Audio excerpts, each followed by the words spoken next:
याचं मोल कुठं जगात होऊ शकत नाही आणि गिनीज बुकामध्ये नोंद झालेला हा सप्ताह आहे। वातावरण एकदम खतरनाक झालेलं आहे। यामध्ये भाविकांचा लाखोना जनसमुदाय असतो आणि लाखो भाविक या ठिकाणी वन टायमिंगला महाप्रसाद घेतात। हे भाग्य पाहायचं असेल तर या ठिकाणी तीर्थक्षेत्र ठिकाणी यावं लागेल, मगच बघावं लागेल। आपल्या पाठीमागं भाविक पाहू शकता, खूप मोठ्या प्रमाणात ये जाय करताय व आपले येणाऱ्या भविष्यामध्ये जे मुलींवरती अन्याय अत्याचार होतात, हे असे या धर्माचे काम वाढले तरच अन्याय अत्याचार रोखले जातील। यासाठी आपल्याला महंत रामगिरी महाराजांच्या पाठीमागे आपल्या सर्व धर्मरक्षकांना उभाच राहावं लागेल। नमस्कार मंडळी, मी आहे अमित देवकर आणि तुमचं स्वागत आहे अमित देवकर व्लॉग्स मध्ये। अहिल्यानगर जिल्ह्यातील राहता तालुक्यातील धनगरवाडी येथे सध्या भक्तिमय वातावरण पाहायला मिळतंय। निमित्त आहे श्री संत गंगागिरी महाराजांच्या 179व्या सप्ताहाचे।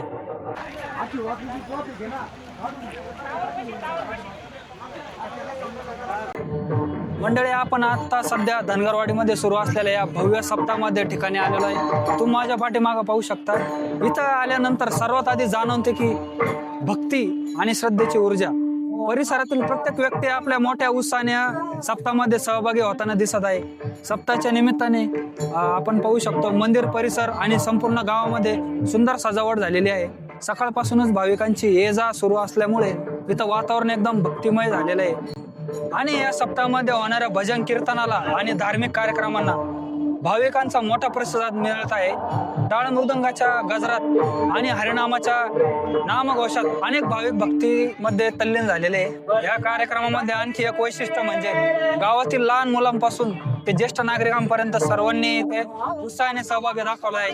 त्यामुळे हा सप्ताह संपूर्ण गावाला एकत्र आणणारा सोहळा ठरत आहे। संत गंगागिरी महाराजांनी दिलेल्या विचारांमधून भक्तीबरोबरच चांगले आचरण, माणुसकी, सेवा आणि समाजामध्ये एकोपा ठेवल्याचा संदेश दिला जातो। 179व्या वर्षापासून सुरू असलेली ही परंपरा आजच्या पिढीपर्यंत पोहोचवण्याचे काम या सप्ताहाच्या माध्यमातून केले जात आहे।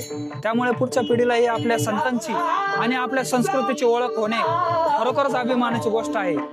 या संपूर्ण सप्ताहामध्ये भाविकांचा विविध धार्मिक आणि आध्यात्मिक कार्यक्रम आयोजित करण्यात आलेला आहे। प्रत्येक कार्यक्रमाला भाविकांचा उत्स्फूर्त प्रतिसाद मिळत आहे। म्हणूनच धनगरवाडीतील हा 179वा अखंड हरिनाम सप्ताह इथे खास क्षण आपल्या या व्हिडिओच्या माध्यमातून तुम्ही पाहणार आहात।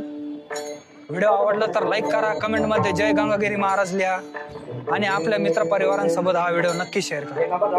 रामकृष्ण महाराज अखंड हरिनाम सप्ताहातील सर्व काळकरी, माझी सर्व ज्येष्ठ गुरुबंधू गुरुजन महाराज मंडळी, संत महंत मंडळी, सर्वांच्या चरणी श्रद्धेला वंदन करून आजच्या कीर्तन सेवेला प्रारंभ करतो।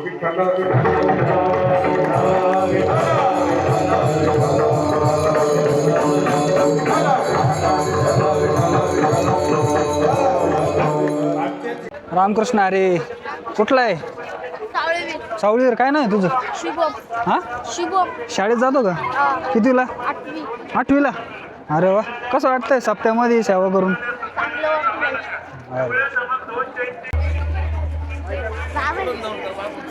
हॅलो, काय नाही बाळा तुझं? स्कूलमध्ये जाते का? कितीला? अंगणवाडी। अरे वा, तुमचं काय नाव आहे? तुषार पोटापांच। कुठून आले? श्रीरामपूर। कसं वाटतंय तुम्हाला सप्त्यामध्ये? खूप छान वाटतं। पहिल्यांदा आले का दरवेळेस? प्रत्येक सप्त्याला येत असतो। अरे काय सप्त्यामध्ये आनंद कसा वाटतो तुम्हाला? खूप छान वाटतो। प्रत्येकजण हरिनाम घेत असतो। त्याचबरोबर अन्नदानाचा सुद्धा प्रत्येकजण अन्नदानासाठी सहभागी असतो। आणि भारतामध्ये इतक्या मोठ्या प्रमाणात अध्यात्माचा कुंभमेळा आज आपल्या धनगरवाडीमध्ये घडतोय, हा आपल्याला आनंद आहे। तुम्हाला कसं वाटतंय सप्त्यामध्ये? मी पहिल्यांदाच आले, अजून सप्त्यात बघायचंय मला, तर पहिल्यांदा घेऊन आले। लग्न झाल्यापासून आज पहिल्यांदा आले, पण बघण्याचा आनंद खूप आहे, आता गेल्यावर कळ। थँक्यू। भाई, खूपच वातावरण एकदम खतरनाक झालेलं आहे। आपल्या पाठीमागं भाविक पाहू शकता, खूप मोठ्या प्रमाणात ये जाय करताय आणि पाऊस पण चालू झालेला आहे थोडा थोडा। बोलायचं तुम्हाला? या ना। रामकृष्ण हरी। तुमचं नाव सांगा? 69 वाला। तुमचं नाव सांगा? किरण 179। किरण चौधरी। तुमचं गाव कुठलं? एकुर्गे। कसं वाटतंय सप्त्यामध्ये येऊन तुम्हाला? हो आनंद आहे सगळ्या धन्य आझादीनं संत दर्शनाचा एकदम योग्य आहे आणि एकदम व्यवस्थित आहे, काहीच अडचण नाही. रामकृष्ण हरी माऊली. रामकृष्ण हरी. तुमचं नाव सांगा. कैलास गोविंद पगारे. आणि कुठून आले तुम्ही? एक उरके.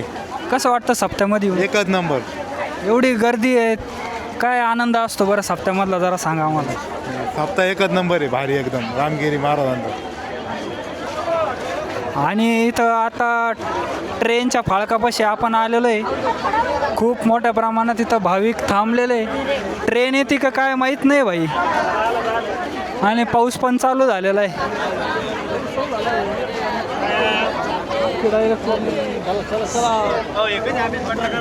हळूहळू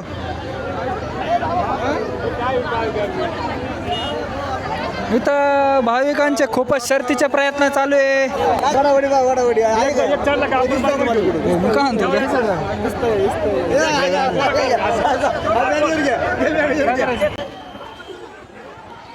हा, इथं भाविकांचे खूपच शर्तीचे प्रयत्न चालले वरती येण्यासाठी.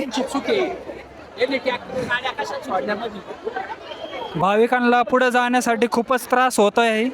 इथं तुम्ही पाहू शकता खूपच गर्दी झालेली भाविकांची आणि त्यामुळे पोलीस बांधव देखील त्यांचा खूप प्रयत्न करत आहे.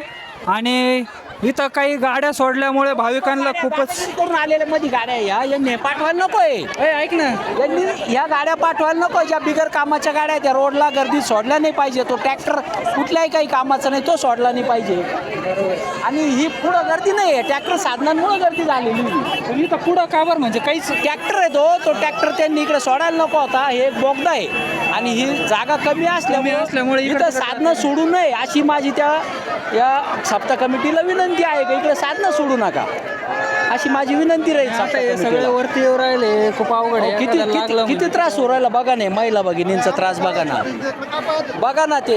हे 2-4 गाड्या इथं खाली बोगद्यात सोडल्यामुळे भाविकांना खूपच त्रास करावा लागला. आपण पाहिलं आता इथून भाविक वरती चढत होते, पण आता थोडी परिस्थिती चांगली झालेली आहे आणि त्यामुळं आता भाविक शांततेने पुढं चाललेले. थोडा गर्दीचा माहोल झाला होता, पण गंगागिरी महाराजांच्या आशीर्वादाने आता सगळं शांत झालेलं सारखं वाटतंय.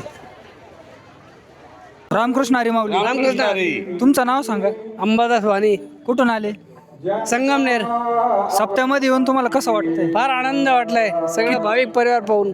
किती वर्षापासून येत आहे? मी आता पहिल्याच वर्ष आहे माझं हे. काय कसं वाटलं तुम्हाला सप्त्या? फार आनंद वाटलाय परिवार पाहून सगळा. गरीबंत पाहून सगळा आनंद द्विगुणित झाला. सप्त्यामधील म्हणजे युवकांना सांगण्यासाठी सप्त्यामध्ये काय तुम्ही सांगा? युवकांना परमार्थाच्या मार्गाने सर्वांनी जावं. परमार्थ मार्गाने गेल्यानंतर कोणत्याही प्रकारचं आपल्याला कमी पडत नाही आणि सर्वांची सेवा आपण कशी करावी या माध्यमातून आपण हे करावं. रामकृष्ण हरी माऊली. रामकृष्ण हरी. तुमचं नाव सांगा. मी ज्ञानेश्वर वागचौरे. गाव संगमनेरच आहे माझं. आम्ही सगळे एकाच भागातून मालपाणी नगरमधून आलोय.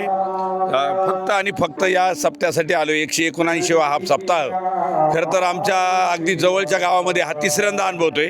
यापूर्वी लोणीजवळ गोगलगावजवळ झालेला, संगमनेरमध्ये झालेला, नंतर आणखीन इकडे वैजापूरजवळ झालेला चहा पंचाळ्याचा.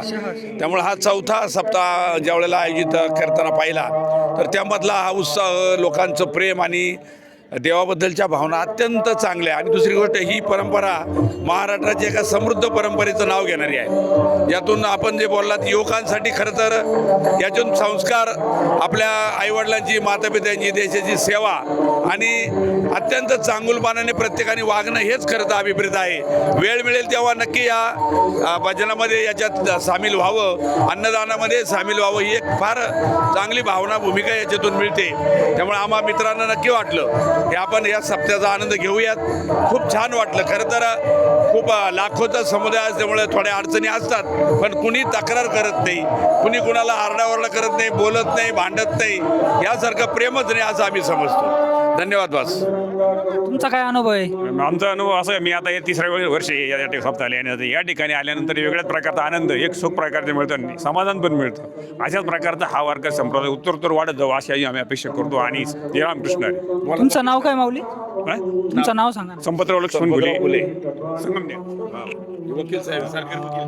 रामकृष्ण हरी माऊली. रामकृष्ण हरी माऊली. तुमचं नाव सांगा. मी ॲडव्होकेट गव्हाणे, संगमनेरहून आलो आम्ही.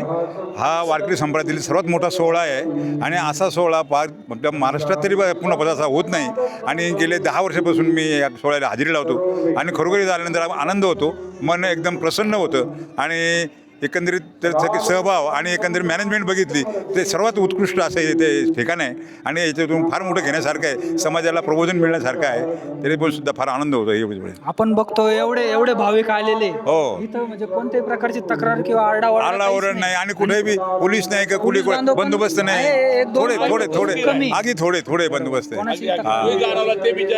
आणि विनम्र प्रत्येक जण एकमेकाला माऊली म्हणून एकमेकाच्या पदस्पर्श करतात आणि एकमेकाची अत्यंत प्रेमाने आणि सौंदर्य भावाने वागतात. ही फार मोठी शिकवण आहे याची आणि यातून हे घेतलं पाहिजे. रामकृष्ण हरी माऊली. रामकृष्ण हरी. तुमचं नाव सांगा. माझं नाव अभिजित मुठे, गाव मोठे वाडगाव. सप्ताहामध्ये कोणत्या प्रकारची सेवा देता तुम्ही? सप्ताहामध्ये आम्ही रोज संध्याकाळी 4 ते 6 दरम्यान आमटी वाढण्याचं आणि भाकरी वाढण्याचं स्वयंसेवक म्हणून काम करतोय. आम्ही आमचं वैयक्तिक पण करतोय आणि कंपनीच्या नावाखाली पण करतोय. आमचं बारामती कॅटल फीडच्या माध्यमातून आम्ही सर्व स्वयंसेवक 4 ते 6 या दरम्यान या अखंड हरिनाम सप्ताहामध्ये आम्ही आमटी वाटण्याचं व भाकरी वाटण्याचं काम करतोय. आणि खरोखर आमचं भाग्य का या 179 अखंड हरिनाम सप्ताहामध्ये आम्हाला ही सेवा करायला भेटतीये, कारण आमच्या नशिबाने हा सप्ताह आमच्या जवळ आलेला आहे. आणि खरोखर या सप्त्याचं महत्त्व याचं मोल कुठं जगात होऊ शकत नाही आणि गिनीज बुकामध्ये नोंद झालेला हा सप्ताह आहे. पुढल्या वर्षीचा 180वा सप्ताह याच्यापेक्षा भयानक असणार आहे. यामध्ये भाविकांचा लाखोना जनसमुदाय असतो आणि लाखो भाविक या ठिकाणी वन टायमिंगला महाप्रसाद घेतात. हे भाग्य पाहायचं असेल तर या ठिकाणी तीर्थक्षेत्र ठिकाणी यावं लागेल, मगच बघावं लागेल. धन्यवाद. दरवर्षी हा भाविक वाढतच चालला. दरवर्षी भाविकांची संख्या वाढत चाललेली आहे आणि दिवसेंदिवस या सप्ताह मागण्यासाठी गावकऱ्यांची पण मागणी जास्त झाली. अनेक गावकरी हा सप्ताह मागताय पण हा सप्ताह भेटत नाही आहे. अशा सप्ताहाची एक अलौकिक कहाणी तयार झालेली आहे आणि खरोखर हा सप्ताह भविष्यात एक खूप मोठं महाराष्ट्राचं नाव भारतामध्ये की भारताचंच नाव लौकिक करणार हा एक सप्ताह भविष्यात ठरणार आहे. तर मी गंगागिरी महाराजांच्यावर विनंती करतो या सप्त्याला असंच भरभरून यश येत राहो. या सप्त्यामध्ये असेच लाखोने पब्लिक महाप्रसाद घेत राहो आणि त्याच्यापेक्षाही जास्त स्वयंसेवक म्हणून काम करत राहो, कारण स्वयंसेवकांमुळे हा खरं सप्ताह योग्यरीतीने पार पाडला जातो. या ठिकाणचा स्वयंसेवक हा सकाळी पहाटे 4 वाजल्यापासून रात्री 12 वाजेपर्यंत सेवा देत असतो, ते पण निस्वार्थपणे. आणि विशेष म्हणजे सर या सप्ताहामध्ये एवढे स्वयंसेवक असतात पण एक शब्द नाही एकमेकांसोबत कोणाचे वाद होत नाही. हा एवढं आम्ही आदर्श घेतला जातो. आता युवा पिढीला तुम्ही काय संदेश जसं आपला धर्म जपला पाहिजे आणि या सप्त्याबद्दल काय तुम्ही? युवा पिढीला मी एक संदेश देतो की आपले महंत रामगिरी महाराज खास म्हणजे हिंदू धर्मासाठी काम करताय. आज ज्या ठिकाणी हिंदू धर्मासाठी काही अन्याय होत असेल त्या ठिकाणी महंत रामगिरी महाराज उभं राहतात. त्यामुळे मी सर्व हिंदू धर्मकांना आवाहन करतो की आपण सर्वांनी रामगिरी महाराजांच्या पाठीमागे उभं राहून आणि अशा सप्ताहाच्या माध्यमातून आपल्या हिंदू धर्माची जनजागृती वाढवावी आणि जेणेकरून आपल्याला येणारं भविष्य हे हिंदू धर्मासाठी एक काहीतरी आपले सशक्त असू शकतं. त्यासाठी आपल्याला धार्मिक सप्ताहामध्ये मोठं योगदान मोठ्या ताकदीने आपल्याला उतरावं लागेल. त्यामुळे आपला हिंदू धर्म हा भविष्यात सुरक्षित राहील व आपल्या येणाऱ्या भविष्यामध्ये जे मुलींवरती अन्याय अत्याचार होतात हे असे या धर्माचे काम वाढले तरच अन्याय अत्याचार रोखले जातील. यासाठी आपल्याला महंत रामगिरी महाराजांच्या पाठीमागे आपल्या सर्व धर्मरक्षकांना उभाच राहावं लागेल. आणि या सप्ताहाच्या वतीनं मी सर्व तुमच्यासारख्या यूट्यूब चॅनलकरता विनंती करतो की या सप्ताहाची जेवढी माहिती लांब लोक पोहोचवता येईल तेवढा प्रसार करा. आणि आपल्या जे कोणी भाविक राहिले असतील त्यांनी अजून 2-3 दिवस बाकी आहे या सप्ताहामध्ये येऊन सप्ताहाचा लाभ घ्यावा, या महाप्रसादाचा लाभ घ्यावा आणि महंत रामगिरी महाराजांच्या चरणी व सद्गुरू योगेश गंगागिरी महाराजांच्या चरणी या ठिकाणी नतमस्तक व्हावं आणि हिंदू धर्माचं काम वाढवावं. जय श्रीराम. गंगागिरी महाराज की जय. रामकृष्ण हरी.